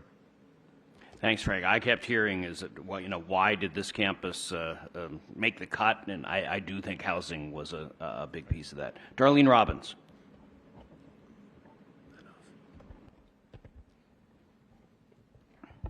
Good morning, and thank you, Senator Argel, Representative Twardzik, Representative Watrow, Representative Barton, and Representative Starr and Penn State Schuylkill for the opportunity to come and discuss this most important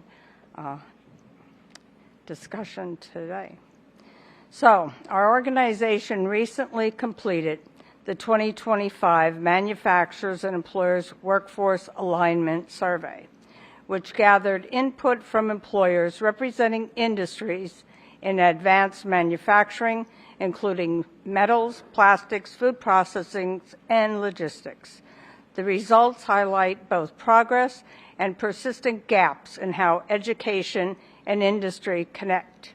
First, employers are telling us that basic employability skills remain the most significant hiring challenge.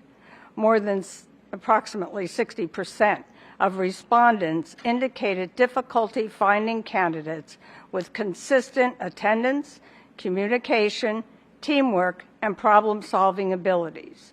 That's why our Yes, Your Employability Skills program continues to grow. It directly addresses these gaps at the high school level, but colleges can play an equally important role by embedding employability, professional communication, and real-world accountability into general education courses. Second, there's a sharp demand for technical competencies that align with modern production. Roughly 45% of employers said applicants lack the hands-on experience needed for entry-level technical roles. CNC operation, electrical maintenance, industrial mechanics, and process control were among the most cited. Partnerships where students can earn college credit while completing industry-recognized credentials would be an immediate step forward. These stackable options allow students to work, earn, and learn simultaneously, something our region's employers consistently support. Additionally, advanced manufacturing is in dire need of engineers, both mechanical and electrical. I think you heard that already today, right? Having an engineering degree available locally would be extremely beneficial. Third, employers express concern over retention and local talent flight. Nearly 70% of survey participants said that even when they hire locally, many graduates leave within a few years. That's a powerful message for our higher ed partners. Community-based internships and project collaborations during college make a measurable difference. Students who complete a local internship are twice as likely to accept employment in the same county after graduation. Penn State's co-op program, and I think you heard about that today, strengthens student retention and helps reduce local talent flight. Fourth, companies continue to call for stronger communication channels between educators and employers. Only approximately 30% of employers reported being contacted by a college in the past year to discuss curriculum alignment. Regular advisory meetings, faculty site visits, and industry day events could close the loop, ensuring coursework matches the technology and processes used on today's shop floors. Fifth, employers noted a need for career awareness earlier in the pipeline. Many high school seniors still don't realize how many stable, well-paying opportunities exist right here. Colleges can strengthen their outreach by actively supporting regional initiatives such as the YES program, Schuylkill County Career Fair, Manufacturing Day, and dual enrollment opportunities that highlight local career pathways. Prioritizing student engagement in these community partnership efforts is essential. At the end of the day, what our survey shows is not a lack of willingness, but a lack of alignment.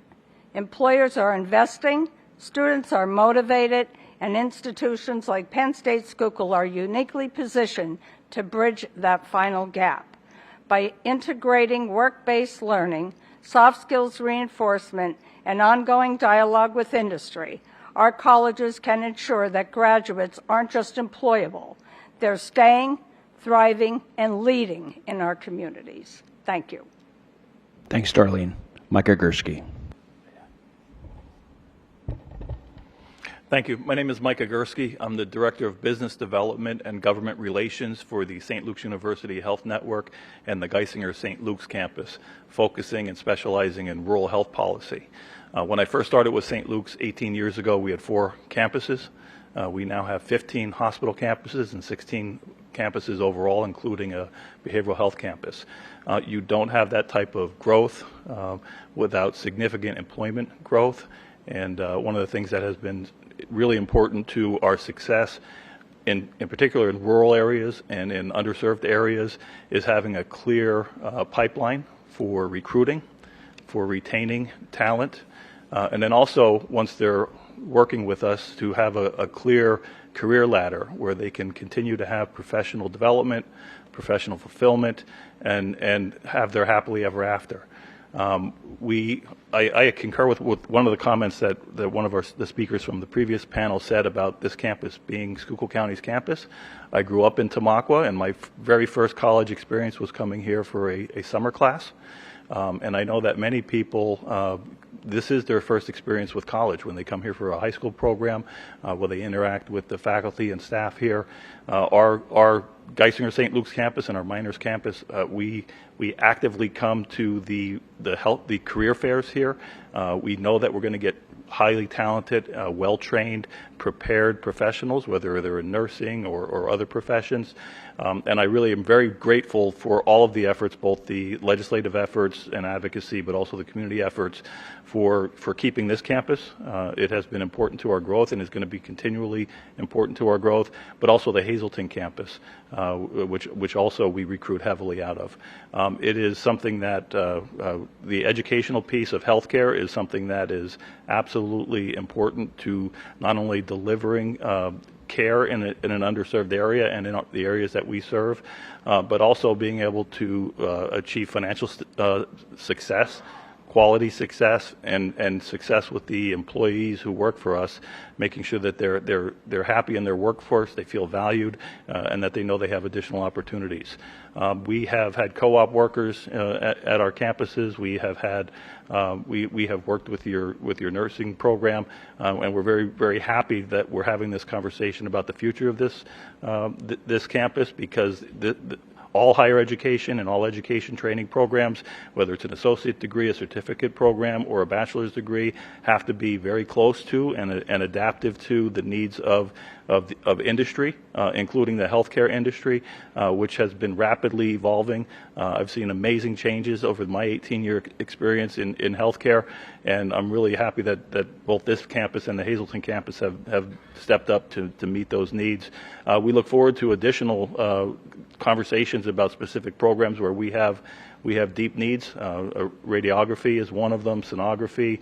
Some of these programs, there are more job openings than there are current positions in education programs in our region, which means we'll never fill our need, even at the pace that we're training.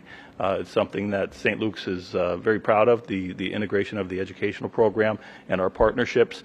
I wish Gabe Kamarowski could have been here, because he serves on the advisory council here and is super supportive. He's our Geisinger St. Luke's Hospital president right down the street from here, and he's Schuylkill County as well, grew up in this area, and we love recruiting local students. And what we find is that they often don't have an understanding of what careers are available, what career paths are available, and what the associated educational programs that are going to help get them there. And then once they have that experience, it's a lot easier to recruit them. I will end with one anecdote where we were working with a high school senior who thought she wanted to be a physician. And so we had her job shadow with some of our physicians, and after job shadowing with one of our physicians, she determined that she wants to be a chemical engineer. So we handed her off to EMD Electronics, and we are still recruiting her to the region. But I think that we have this idea that young people have, or people of any age have, a clear view of where they're going in their career. I suspect very few of us at these tables did. Very few people in the audience did as well. So we have to be continually adaptive and make sure that the people who are in our community have a good understanding of those programs. We are blessed in this area to have 3 really, really active and engaged hospital and health systems: Geisinger, Lehigh Valley, and St. Luke's. And I know that there's sometimes competition, but I like to say, I don't care if you like the Yankees or if you like the Red Sox, as long as you're a baseball fan. And in terms of the future of healthcare in this area, we still have a lot of needs, and I think all three systems would recognize that. So thank you for the opportunity, and we look forward to continuing to work with this campus on its future and training workforce. Thank you. Thanks, Micah. Terry Purcell. Good morning. My name is Terry Purcell. I'm the Regional Chief Operating Officer for the Lehigh Division of Jefferson Health. And Senator Argyle, Representatives Twardzik, Barton, and Stair, we appreciate the opportunity and to give some input into the future of Penn State Schuylkill. Earlier this year, we saw so many people join forces to encourage the leaders of Penn State University to keep this campus open. We all know those efforts were successful in part because of the tremendous outpouring support from all segments of our community. Also because the statistics bear out that this local campus continues to grow and the impact it's had on our community. I'd like to publicly thank Bob Carl for leading that effort as well. From a healthcare standpoint, Penn State Schuylkill has been a very strong partner of Lehigh Valley. For years, we partnered with Penn State Schuylkill for our McCluskey School of Nursing program, where you did your classwork here and your clinical work at our campus. When Penn State decided to open up their four-year program, we recruit from that program. There's a national shortage of nurses everywhere, and we only have a handful of openings at Schuylkill, in part because a large part of that is the local program that we have here. In addition to nursing, the school has a great radiology program. We've been partnered with that radiology program since 1985. It's a 40-year partnership. We recruit heavily from the radiology program, and there is a national shortage of radiology technologists, and we don't have any openings in Schuylkill, and it's because of this great local program. Penn State Schuylkill provides an opportunity for people in the community that may make a difference between seeking higher education or not. My brother is a proud Penn State graduate of Penn State Schuylkill on the main campus, and he might not have gone to college if it wasn't for this program. It's wonderful to see how the campus has grown over the years. It's become an integral part of the community. For the best thing that Penn State Schuylkill could do is to grow and thrive into the future. And as Joe mentioned in his comments, there's so many outstanding healthcare careers that Corey and his team should consider. The physical therapy assistants, the medical lab technicians, the CODAs, the dental hygienists, you can't find them. They're all severe shortage areas, and I think we need to evaluate those. To quote the Bureau of Labor Statistics, Joe, just for looking at healthcare careers, in the next 10 years we're going to see 8% growth of healthcare professionals. And that's because we have an aging population and a shrinking workforce. So I think it's imperative that we train our students to go into careers where we know there's going to be jobs available for them. Thank you. And that's why we invited you and Micah to sit on this panel. Dr. Fitzpatrick. Thank you, Senator Argyle, and again, thank you, legislators and Penn State Schuylkill for this important discussion. I'd like to emphasize the value of open dialogue, specifically with educational leaders and policymakers, especially right now, as you know, we're anxiously awaiting a state budget, and each and every day is more challenging because of that. But one of the things that I was asked to speak about today was my own story. My father worked third shift at Cressona Aluminum, as it was known then, and he would come home on a late Friday night into Saturday morning. He'd wake me up and my older brother Tim, and he'd say, "Let's go. We're going to go wire a house and do a side job today." So we would go out, and we'd inevitably wind up on the third floor of a home on Mahantungo Street, and he'd say, "Oh, I forgot this down at the van. You go down and get it, Sean."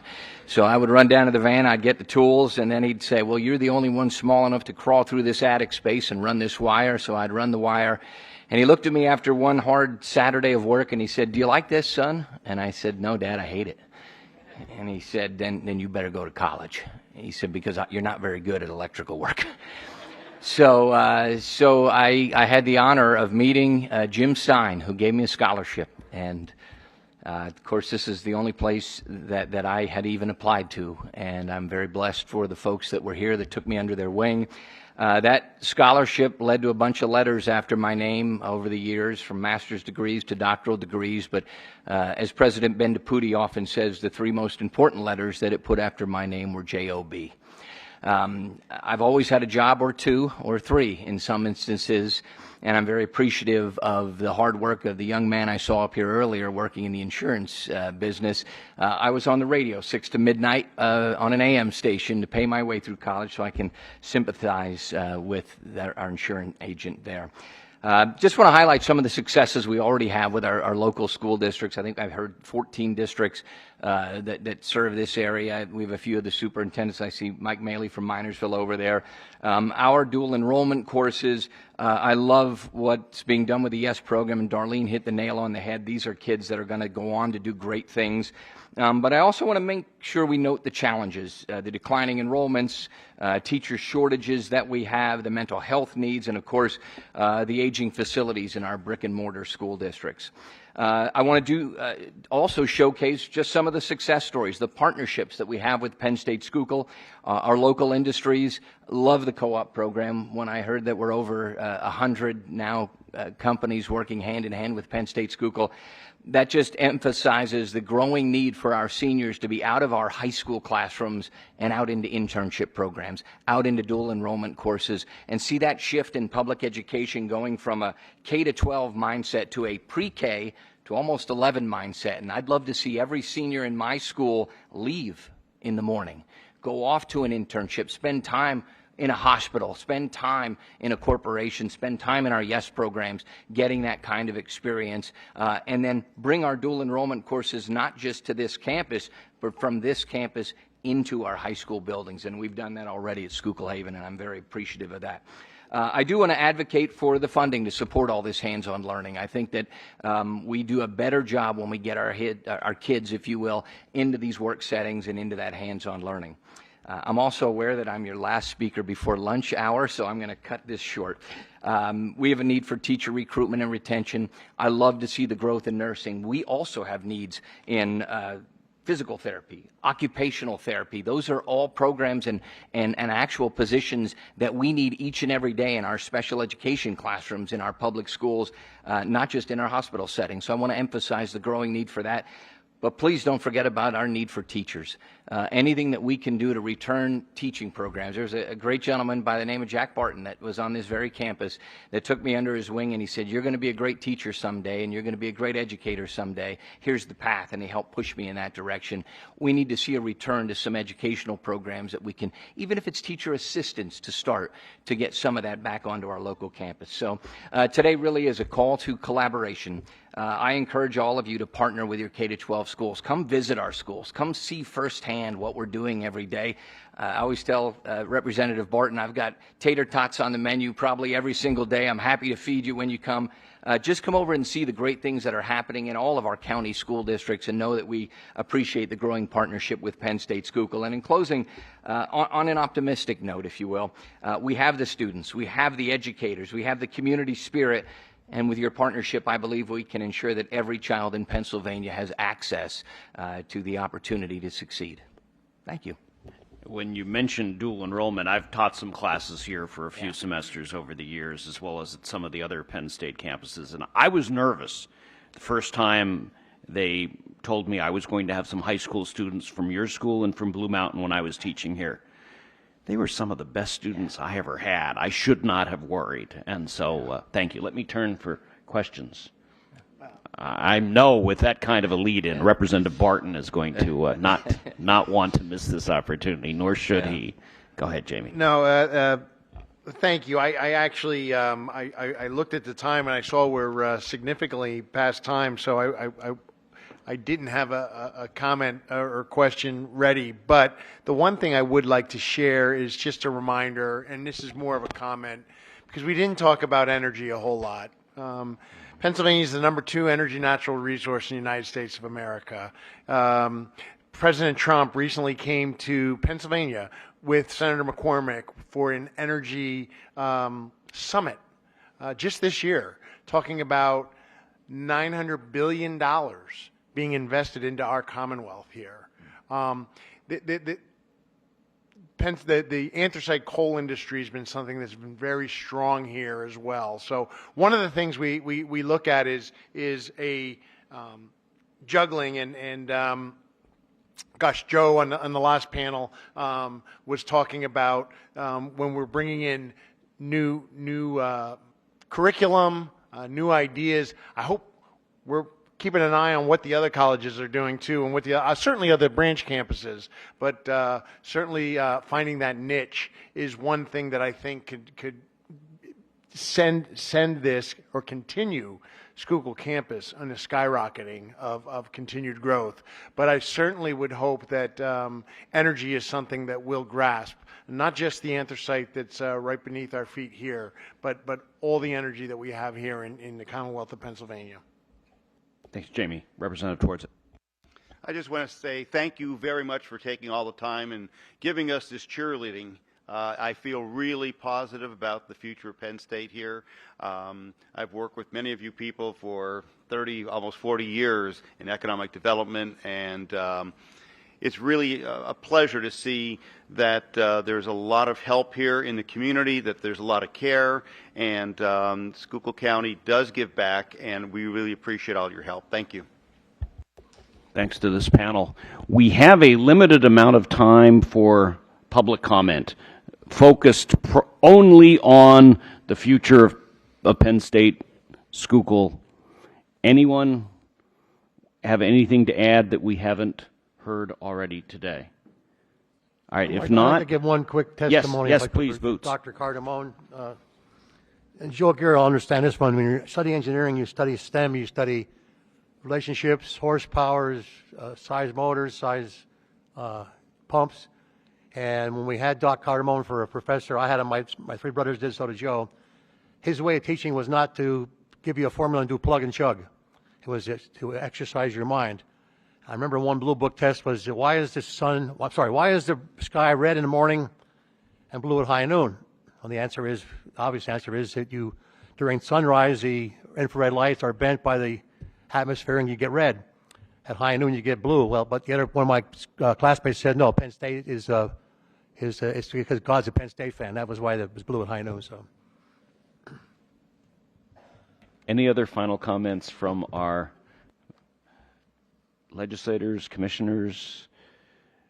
Gary, Yes, you've spent some time here over the years. Yes, definitely. Living right across the Route 61 there for many years, and I know we talked about community. And again, this campus has been a great partner as far as the borough of Schuylkill Haven, and also our sister borough down the road, Origsburg, and surrounding communities of furnishing world-class education, and not just with those two communities, but all through the county. I know I can say with my fellow commissioners and previous boards of the county commissioners that we've invested here in this campus over the years for 90 years. And we believe in it. We believed in it 90 years ago, and we believe it again, continuing to move on to do whatever. And I want to thank, on behalf of all the citizens of Schuylkill County, of everyone that pulled together. And this is where success comes together, is when everyone works on the same train, we all come to be a winner. And again, for 90 years, you got to look at how did Schuylkill County get to where it's at? Was because of a lot of the elements that people learned here, right here on this campus. And now we need to look forward to the future to make sure our kids that are in high school now that have that same opportunity of good education, to get it right here at home and to make sure that they're successful so they stay here, because it was already said, this is an aged county and we need young people, which are our greatest asset. And again, Penn State Schuylkill polishes that asset into precious gems. So again, thank you very much. Thank you, Commissioner. To the Interim Chancellor and to the Vice President, you wrap this up for us, please.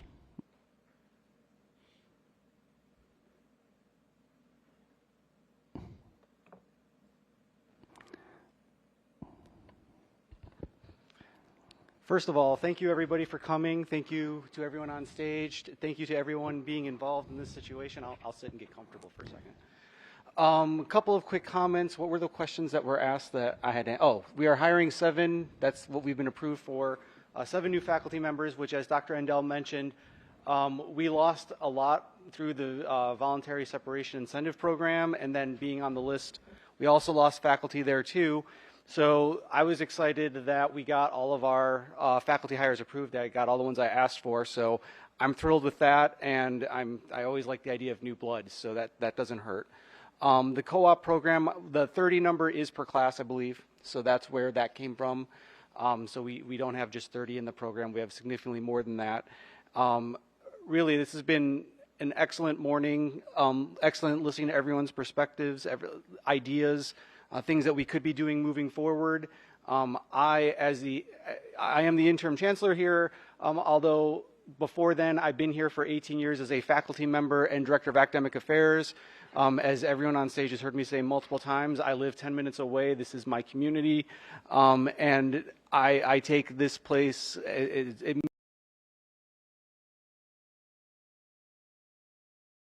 means a lot to me, not just the campus, but the county community as well. And I guess I'll end with the word of the day, and I just hope that we can continue to grow and thrive. Thank you very much. Thanks, Corey. Mike, one question, if you can, several, or maybe both of you. The one question that came up was, and I know this is sensitive, so I'm not expecting a detailed answer. Obviously, some campuses got the news that we did not want, and so they got the bad news. How are those programs that are still needed going to be allocated? Who makes that decision? When is that decision made? Are they likely to go to University Park? Are they likely to be terminated? Are they likely to come here or elsewhere? I'm curious as to how that works. If you want to, you can come up.